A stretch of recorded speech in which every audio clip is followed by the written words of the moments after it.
वीणावादिनी माँ शारदे के श्री चरणों में नमन। प्यारे विद्यार्थियों, एस मंगल क्लासेस में आप सभी का स्वागत करता हूँ, अभिनंदन करता हूँ। बच्चों, आज मैं आपके लिए बहुत इम्पोर्टेंट, बहुत महत्वपूर्ण बिंदु बताने जा रहा हूँ। प्रतियोगी परीक्षाओं में सफलता के 7 सूत्र, जो आपके बहुत काम के हैं। मैंने देखा है कि विद्यार्थी परीक्षाएं देते हैं लेकिन असफल हो जाते हैं, और असफलता का कारण है कि वो कोई सिस्टमेटिक ढंग से तैयारी नहीं करते। आपको सफल होना है तो इन 7 सूत्रों को ध्यान में रखना होगा, बहुत इंपॉर्टेंट है।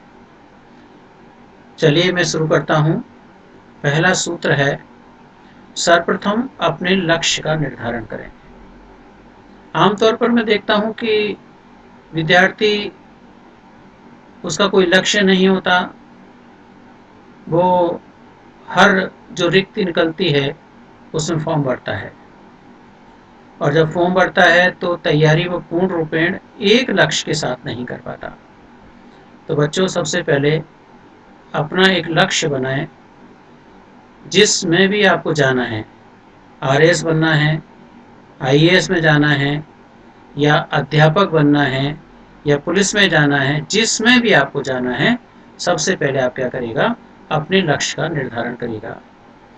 एक राजा है, वो अपने प्रधानमंत्री से कहता है कि आप पूरे शहर में, पूरे राज्य में आप जोड़ी पिटवा दें कि जो मुझसे मिलने आएगा मैं उसके लिए राज्य का कुछ हिस्सा दूंगा। प्रधानमंत्री घबरा जाते हैं। वो कहते हैं कि राजा से तो बहुत सारे लोग मिलने आएंगे, तो राजा सबको थोड़ा थोड़ा करके अपने पूरे राज्य को दान में दे देंगे। राजा कहता है कि प्रधानमंत्री जी, चिंता ना करें, आपको जो कहा गया वो कार्य करें। प्रधानमंत्री पूरे शहर में घोषणा करा देते हैं। अब बहुत सारे लोग राजा से मिलने के लिए चल पड़ते हैं। इस दौरान राजा ने अपने मिलने से पूर्व रास्ते में आमोद प्रमोद के बहुत सारे संसाधन रखवा दिए हैं।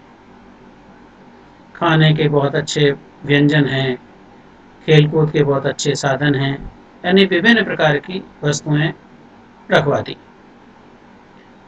अब देखा कि बहुत सारे लोग आ रहे हैं, तो कुछ खाने में लिप्त हो गए, कुछ मदिरापान में लिप्त हो गए, यानी शौक मौक में लिप्त हो गए। राजा तक तो पहुंच ही नहीं पाए। एक व्यक्ति ऐसा है जो इन सारी चीजों को नजरअंदाज करता है। राजा के महल में पहुंचता है, वहां दरबार खड़े होते हैं, उनको भी हटाता है और राजा के पास पहुंच जाता है। जब राजा उससे पूछता है कि आपके रास्ते में इतने सारे लोग आपको मिले, सब आमोद प्रमोद के सब सांसद साधन मिले, फिर भी आप मेरे पास आ गए, तो उसने कहा कि महाराज, मेरा लक्ष्य स्पष्ट था, मुझे केवल और केवल आपसे मिलना था। तो राजा ने उस व्यक्ति को कुछ राज्य नहीं, संपूर्ण राज्य दे दिया और अपना उत्तराधिकारी बना दिया। तो बच्चों, यहाँ खास बात यह है कि बीच में आपके पास आपकी निद्रा आपको भंग करेगी, आपके लक्ष्य को प्राप्ति नहीं होने देगी, और भी बहुत सारे कार्यक्रम, पारिवारिक कार्यक्रम आपके लक्ष्य को निर्धारण करने में रोकेंगे, लेकिन आपको तो अपना लक्ष्य निर्धारित कर आगे बढ़ना है। तो पहला बिंदु ध्यान में रखिएगा, सर्वप्रथम लक्ष्य का निर्धारण करिए। जब आपके लक्ष्य का निर्धारण हो जाए तो दूसरा सूत्र है बच्चों, जिस किसी भी लक्ष्य को आपने तैयार किया है, निर्धारित किया है, जैसे मुझे प्रथम श्रेणी की अध्यापक की परीक्षा को पास करना है या द्वितीय श्रेणी के अध्यापक को पास करना है, तो फिर आप उसके पाठ्यक्रम का गहनता के साथ अध्ययन करिए। आमतौर पर मैं देखता हूँ कि बहुत सारे बच्चे पाठ्यक्रम को, सिलेबस को ही नहीं देखते, तो लक्ष्य का हासिल कैसे हो जाएगा। इसलिए उस पाठ्यक्रम को गहनता के साथ पूरी अच्छी तरीके से क्या करिए, पढ़िएगा, उसका अध्ययन करिएगा। ये दूसरा सूत्र है। तीसरा सूत्र है बच्चों, पाठ्यक्रम को पूर्ण करने हेतु एक व्यूह रचना बनाइए, अपनी एक स्ट्रेटेजी तैयार करिए कि मुझे इस पाठ्यक्रम को कैसे पूरा करना है, कितने समय में पूरा करना है, एक दिन में मुझे क्या पढ़ना है, और उसके लिए ध्यान में रखना पड़ेगा उस पाठ्यक्रम को पूरा करने के लिए कि हमें सरल से कठिन की ओर, यानी ज्ञात से अज्ञात के सूत्र की पालना करनी होगी। यदि अपन ये कर सकते हैं तो हम अपने लक्ष्य को प्राप्त कर सकते हैं। इसलिए एक स्ट्रेटेजी तैयार करिए अपनी, और उस स्ट्रेटेजी के तहत ही अपनी तैयारी करिए, उस पाठ्यक्रम को पूरा करिए। चौथा बिंदु, जब आप पाठ्यक्रम पूरा करेंगे तो कहीं ना कहीं आपको अच्छी पुस्तकें चाहिए, तो अच्छी पुस्तकों का संकलन करिए। खासतौर से ध्यान में रखिएगा, उस पुस्तक पर देख लीजिएगा ISBN नंबर पड़ा हुआ होना चाहिए। तो ISBN वाली विश्वसनीय पुस्तकों को आप क्रय करें जो आपके पाठ्यक्रम को पूर्ण करने वाली हों। उनको पढ़ते हुए आप अपने नोट्स बनाएं। ध्यान में रखिएगा, किसी दूसरे के नोट्स के माध्यम से ना पढ़ें, उनको एक सहयोगी के रूप में आप रख सकते हैं, लेकिन नोट्स आपके स्वयं के बनाएं। जब आप बहुत अच्छे नोट्स तैयार कर लेंगे तो फिर उन नोट्सों को आपको करना है, बार बार दोहराना है, बार बार दोहराना है, और जो कमी आ रही है, जिसमें आपको कहीं कठिन लग रहा है, उस पार्ट को भी आपको बार बार दोहराना है यहाँ पर। तो ध्यान में रखिए, चौथा सूत्र, ISBN वाली अच्छी किताबें, विश्वसनीय किताबें आपको पढ़नी है और नोट्स बनाने हैं, और नोट्सों का बार बार क्या करना है, हमें दोहरान करना है। पांचवा है, जब आपकी परीक्षा तिथि आने वाली हो तो नोट्स में आपको विशेष बात दिला दूं कि नोट्स बनाते समय आप वस्तुनिष्ठ प्रश्नों का अभ्यास कम करें, लेकिन जब परीक्षा तिथि से 2 माह पूर्व आप वस्तुनिष्ठ प्रश्नों का पूर्ण तरीके से अभ्यास करें और कहाँ गलती कर रहे हैं उसमें सुधार करें, यानी निदान एवं उपचार की पद्धति को अपनाएं। इसी दौरान 1 से 2 मॉडल पेपरों का प्रतिदिन अभ्यास करें। ध्यान में रखिए, बहुत इंपॉर्टेंट बात है यहाँ पर कि 1 से 2 मॉडल पेपर जैसे आपको एग्जाम में देना है, उसी तरीके से, उसी पैटर्न पर आपको बैठना है और फिर चेक करना है कि मेरी गलती किस मोड पर हो रही है। उसमें फिर आपको क्या करना है, सुधार करना है। ये 5वां सूत्र है। छठा सूत्र है, प्रतिदिन 6 से 8 घंटे आपको क्या करना है, नियमित अध्ययन करना है।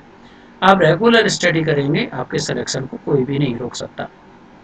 नियमित अध्ययन करना है। आप अपना टाइम टेबल निर्धारित कर लीजिएगा कि मुझे कब से कब तक पढ़ना है, तो कम से कम 6 से 8 घंटे आपकी रेगुलर स्टडी चाहिए, नियमित अध्ययन चाहिए।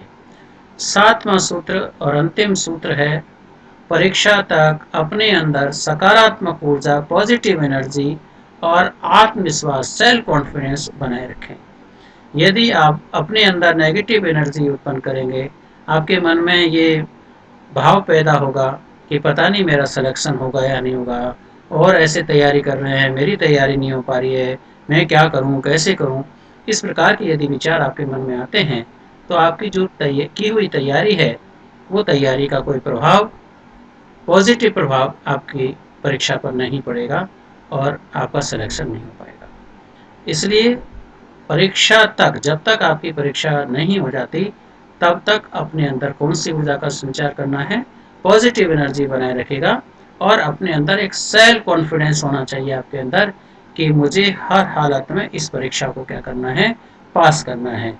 तो इन 7 सूत्रों को अपना लीजिए। कोई भी परीक्षा की, आप जिसकी भी आप तैयारी कर रहे हैं, जिसका भी आप लक्ष्य निर्धारित कर रहे हैं, आपको 100% सफलता मिलेगी, ये मैं विश्वास के साथ कह सकता हूँ। तो चलिए, आपने इन 7 सूत्रों को ध्यान में रखा है, तो आप बधाई के पात्र हैं। निस्संदेह आपको सफलता मिलेगी। आप इस यूट्यूब चैनल को ज़्यादा से ज़्यादा लाइक करें, सब्सक्राइब करें, शेयर करें। बच्चों में आपके लिए, आपकी सेवा के लिए, क्योंकि मैं हमेशा विद्यार्थियों की सेवा के लिए तत्पर रहता हूँ, आप एक ऐप आपके बीच में आया है, गुरु चौहान जी के। आप इसे डाउनलोड कर लीजिएगा, प्ले स्टोर पर आपको ये मिल जाएगा, इंस्टॉल कर लीजिएगा और यहाँ पर आपको ऑल कॉम्पिटिटिव एग्ज़ाम्स की तैयारी के लिए बहुत सारा मैटर मिलेगा। आप कोर्सेज ले सकते हैं,